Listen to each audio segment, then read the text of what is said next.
Eu sou Francisco Alamberto, professor de História da Arte da USP. Eu acho que o samba, o que me ocorre, a música particular que me ocorre primeiro, que primeiro vem à cabeça,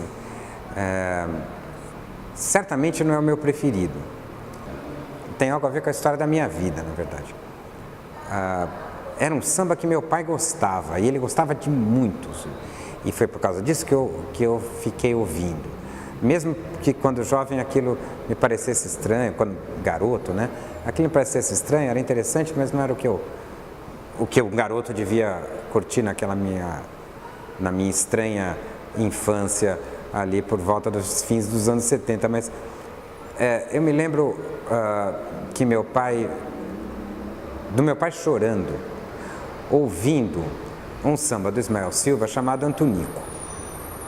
Eu que já gostava de ouvir, já estava de alguma maneira introduzido ao universo do samba urbano, carioca principalmente,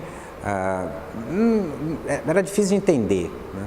Aquele para mim não parecia um samba, sequer um samba típico. Não tinha aquele lirismo do Cartola, ou sei lá, ou aquela sofisticação poética civilizadíssima, né?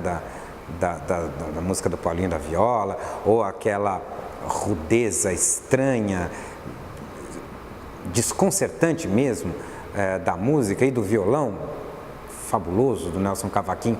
Enfim, me parecia um negócio quase que um samba menor, né? Inclusive eu achava estranho e eu dizia para o meu pai, mas isso nem é uma poesia, é uma carta.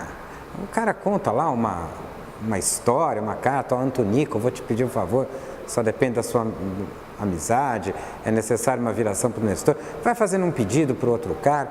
Aquilo não me parecia uma grandeza poética, uma profundidade que exprimisse a grandeza do povo brasileiro, como eu fantasiava do samba e tal.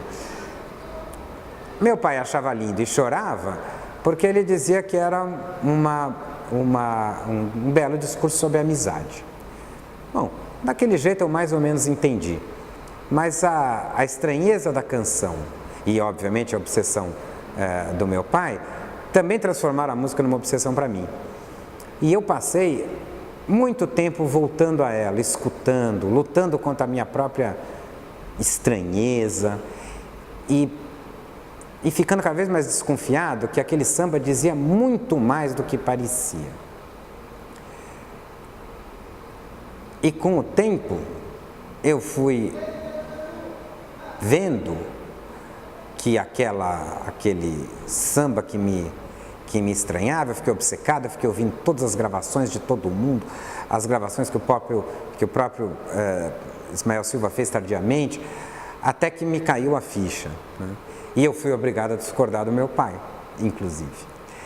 Não, aquele samba não era sobre amizade, era sobre muito mais do que... Aliás, não era sobre amizade, né?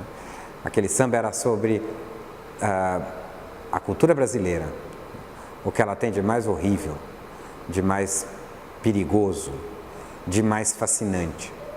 Aquele samba era uma carta narrada por um sambista que transformava em poesia um discurso de outros, né? Que se punha no lugar de um personagem que talvez incorporasse toda a história do samba, que é o Nestor, que está no samba, né? Toda a história de humilhações, de favorecimentos,